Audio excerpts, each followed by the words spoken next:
All right, so today we're going to dive into a story that is hilarious and, let's be honest, probably a little too familiar. It's all about how our best laid plans get completely sidetracked by the smallest things. This is a journey right into the heart of modern distraction, and I have a feeling we've all been there. I mean, does this sound familiar to you? You're all set to leave the office, you're shutting down your computer, and then 2 hours later, you kind of wake up and realize you're now an expert on how plants breathe. Our narrator knows this feeling all too well. And it's that exact moment, that feeling of, where did the time go, that kicks this whole thing off. So, let's start where so many of our days begin and end. The office. You know, that place where our goals of being super efficient often crash into a very, very weird reality. Okay, so picture this. It's 5 p.m. Time to go home. Simple, right? But somehow, at 7 p.m., our guy is still at his desk, deep into an article on photosynthesis. And by 7:30, yep, still there. Another half hour just gone. It's the perfect picture of how one little curious click can totally hijack an entire evening. And here's the best part, the real irony of it all. Our narrator talks about this one time they had a meeting at work, and the topic of the meeting was, wait for it, how to save time. And that meeting lasted the entire day. The best part? They decided to delay the final conclusion for 2 weeks till the boss got back from vacation. So the thing that was supposed to save time ended up being the biggest waste of time. Classic. So you'd think that once he finally escapes the office, he's in the clear, right? Problem solved? But nope. For our narrator, the distractions are just getting started.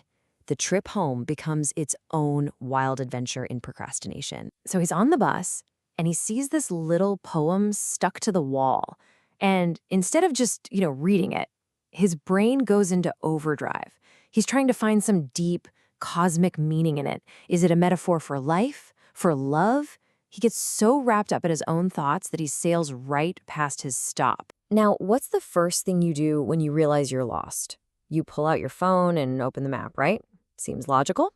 Well, not for our guy. Before he even thinks about using the GPS that could solve his problem in like 10 seconds, he decides it's the perfect time to check his email, then his messages, and then, of course, to watch a tutorial on how to properly fry an egg. A whole hour goes by before he finally gets around to looking up directions. And here's the result of that long, winding journey. He gets home, and his entire family is asleep. He'd sent them a goodnight text message way earlier in the day, but because of all the delays, it didn't actually get delivered until 2 in the morning. It's like a tiny digital tombstone for a day completely lost to distraction. Okay, so the work week was a total wash, but the weekend is a chance for a fresh start, right? A time for doing real things on purpose.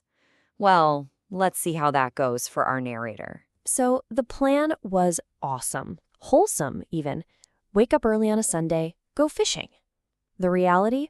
That fishing trip got postponed for 3 weeks in a row, all because something way more important came up, watching TV. And this pull of the screen, it gets way, way more intense. In what is honestly the most incredible story from the source text, the narrator tells us about a time his house was, and I am not kidding, literally on fire. So why didn't he run? Why would you stay in a burning building? Because you see, his favorite TV host was just about to reveal a huge secret. He was so completely sucked into the show's cliffhanger that he just couldn't pull himself away, even as his house was about to go up in smoke. So when a firefighter finally comes in and drags him out of there to save his life, you'd think he'd be grateful, right? No. He's annoyed. He actually considers the firefighter's actions to be rudeness. Why? Because the guy made him miss the big reveal. The logic is just beautifully, perfectly backwards. So after hearing all these stories, the lost time, the bizarre choices, what kind of life lesson has our narrator learned from all this? What's his grand philosophy? Well, he lives by a very simple, very powerful motto. It's a classic you've probably seen on a poster somewhere. Live life intensely, it is one. He's convinced this is the absolute key to a good life. But how exactly does he put this intense living into practice? By counting the number of ants crawling across a clothesline. That right there is his version of seizing the day. His big, grand philosophy is the perfect excuse to do the most random, distracting things imaginable. So his personal to-do list for living intensely is, well, it's something special. It's not about big, productive tasks. No. It's about diving headfirst into these rabbit holes of wonderfully useless information. His time and energy go into things like learning the chemical makeup of vegetable cream, or the exact distance between Jupiter and Saturn. And that leaves us with his final, brilliant question. After all, if the point is to live life, and learning random things is a way of living, then why not find out how long penguins live? It's a funny and, honestly, a kind of unsettling question that really makes you think about your own little digital detours. So, what are you going to go look up after this?